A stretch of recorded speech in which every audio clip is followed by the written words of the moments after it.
I got these two places. One's in Perugia. I've never been there, but my father raised me with stories about it.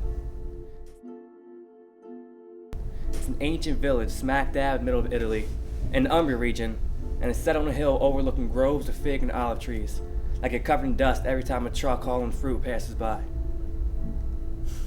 And the people there, they're cultured and intelligent. Nothing like farmers at all.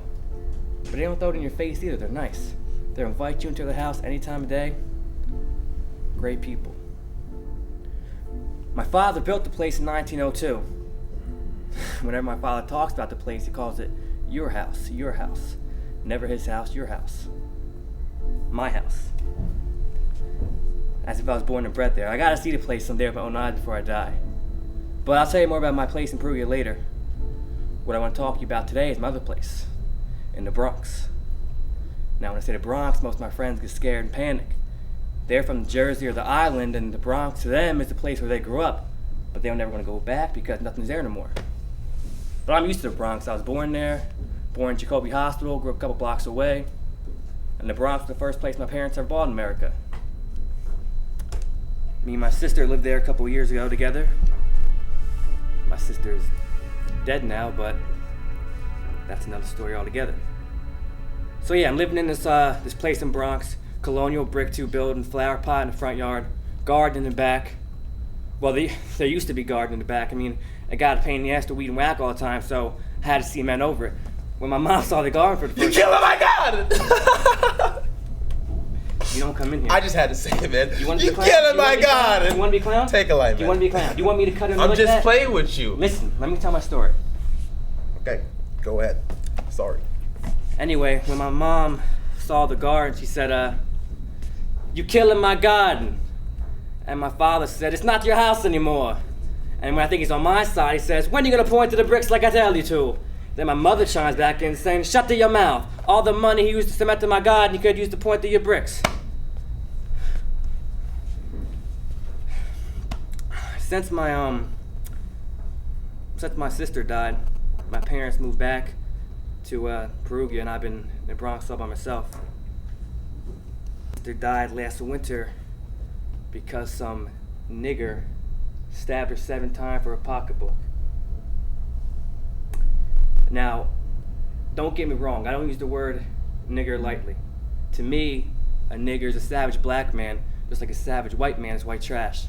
I would never call self-respecting, law-abiding black man a nigger, just like I never call self-respecting, law-abiding white man white trash. But I don't get bent out of shape for 1 second for using the word. Not after that nigger stabbed my sister 7 times for a pocketbook. I remember the first time I walked down Morris Park Avenue. The state opened a methadone clinic at the Bronx Psychiatric Hospital. I got this job there as an aide. How'd you hear about the job? My mother told me about How'd she know about the job? Yo, whose turn is it? I'm just trying to help you out. How you figure you trying to help? I'm trying to make your story. How my mother knew about the job ain't got nothing to do with the story. All right, man, I'm sorry. If you're uptight about it. Uptight? Shit, I ain't uptight about my mother. I'm uptight about your sorry ass coming to me like that. Excuse me, sir. Can I have a moment of your time, sir, please? Who he can? I just keep walking this fag and keep following Sir, him. don't I take a moment of your time, please? I gotta get to work. Then he reaches for my arm, I shake him off real fast. I knew I could kick this cracker's ass if I had to, but look where I was, man. Morris Park Avenue. So I just keep walking this fag and keep following him. Sir, it would just be a moment of your time. Help me out greatly if you could just... Then I say, I'm still at least 10 blocks from the job. If I show him a scare at the end of my ass, who knows if I'm being set up? So I decide I gotta make a stand. I stop, stare him right in the eye and say, what you want? And he says, real serious and all. Do you live here? It's your business? I'm asking because I'm conducting a survey on the ethnic background of the community, and I would like your perspective of the racial attitude. Then I say, you mess with me, I'ma screw you up. That's when a bunch of Dago greasy-ass guineas come out of one of them cappuccino shops. One was carrying a baseball bat. I could have run to my job so fast it would have been Carl Lewis, Jim, but before I could move, they was already surrounding me. One with the baseball bat say, this man bothering you? Nope. Well, if he ain't bothering you, then why are you threatening him? I wasn't threatening nobody. Look that way to me. I always do. That's why I'm me and you and the world go round too. So I turned to the faggot. Was I threatening you? But the faggot just stood there with his tongue hanging in his mouth. Then I said, why'd you ask me that? What'd he ask you? Let him tell you. But the faggot just started twisting the bat in his hand like he can't wait no more to use it. So I say, he asked me what about racial attitudes. Then they all stood there real silent in a circle around me. Nobody say nothing for a long time. All I could hear was me breathing heavy. It was so silent I could hear my own heartbeat. Then they all started laughing, blowing all over the sidewalk and shit. Then the cracker with the bat said, What's so bad about that? You know who this man is? He's a sociology professor at Bronx Community College. Do you even know what sociology is? I know what sociology is. How can a black man living in America not know what sociology is? Without the black man, there'd be no sociology. I bet the next thing you're gonna say is that the black man invented sociology. What if the white man gave him a chance? Whatever, man. You were saying. What? You were being that stupid ass cracker talking what about sociology? Oh, yeah. You know what sociology is, big whoop. That's what this man does. He's conducting a survey on why the Guineas don't move away from the Bronx. I hope he don't decide because niggers and Guineas are really brothers after all. They let me walk on by. But I didn't go to my job. I went right back the other way. I figure if I walk on the turf, they always know where to find me. But if I go back where I came from, they ain't never gonna find me there. So I quit my job, all because some faggot white professor couldn't mind his own goddamn business. Damn! Why you gotta go ask me questions you already know the answer to? I don't need to ask no white man about his racial attitude. I don't need to ask know what that's all about. All I need is these 2 eyes, and Stevie Wonder don't even need that. I don't want to get nowhere near white attitudes if I can help it. Only this one time, I couldn't help it. I was there, brother. In school, I wasn't what you call like an A student. I got B's, C's, and occasional D. The only thing I ever got an A in was spelling. All right, let's put it this way. I never got no recognition for my brains. But I remember one night, me and my family were eating dinner, watching the Eyewitness News, and they were doing a story about this 11-year-old who won a national spelling bee. And when they asked the kid how he felt about winning, he sounded like a real dummy. I mean, he could spell like a whiz, but when it came to anything else, he just sounded like a real jerk.